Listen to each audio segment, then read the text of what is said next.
دیکھو، جب اللہ تمہارا نصیب لکھتا ہے نا تو وہ اس نصیب کے آخری صفحے میں دعا کا ایک خانہ بھی رکھتا ہے، اور پھر اس خانے کے اختتام میں وہ کن لکھ دیتا ہے۔ تم سوچتے ہو کہ اللہ نے تو وہی دینا ہوتا ہے جو وہ چاہتا ہے۔ بے شک میرا بھی ماننا ہے کہ رب وہی دیتا ہے جو وہ چاہتا ہے، حالانکہ اس نے طے کر رکھا ہوتا ہے کہ میں دوں گا وہی جو میرا بندہ چاہے گا۔ اگر اللہ کو تمہاری رضا کی پرواہ نہ ہوتی نا تو وہ تمہیں دعا کے آداب سکھاتا ہی نہ۔ کیوں وہ ہاتھوں کی لکیروں کو اس طرح سے بنا کر پھر تمہیں سکھاتا ہے کہ تم مجھ سے مانگو، تم دعا کرو؟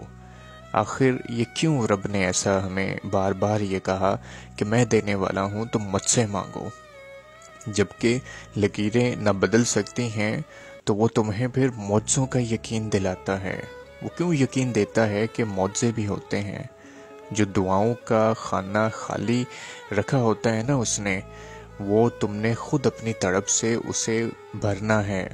اور پھر تم مجھے ایک بات بتاؤ کہ کون سی ایسی چیز ہے جس سے تم ڈر رہے ہو؟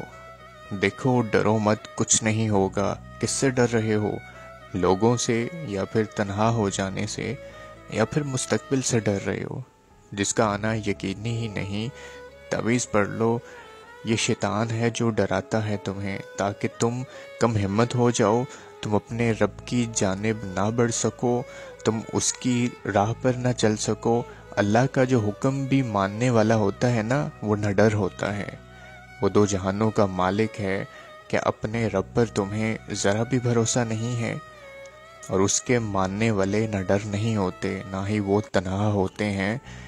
رحم و کرم پہ تمہیں کیا رب چھوڑ دے گا؟ لوگوں کے اس طرح سے رحم و کرم پہ، لوگوں کے بھروسے تمہیں وہ رب ایسے نہیں چھوڑ سکتا۔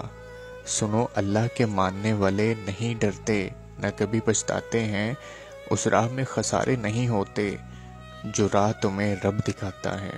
اپنے رب پر بھروسہ رکھو، اور اس چیز کا تمہیں سب سے زیادہ یقین ہونا چاہیے کہ جو تمہارا رب ہے نا، وہ جو کچھ بھی تمہارے لیے چوز کرے گا یا تمہیں دے گا، اس پہ تم آمین کہو گے، اور کبھی بھی اس میں تمہیں خسارہ نہیں ہوگا۔ وہ جو آخری صفحہ رب نے چھوڑا ہوا ہے نا تمہاری کتاب کا، وہ تمہاری تڑپ سے بھرے گا اور اچھا ہوگا انشاءاللہ۔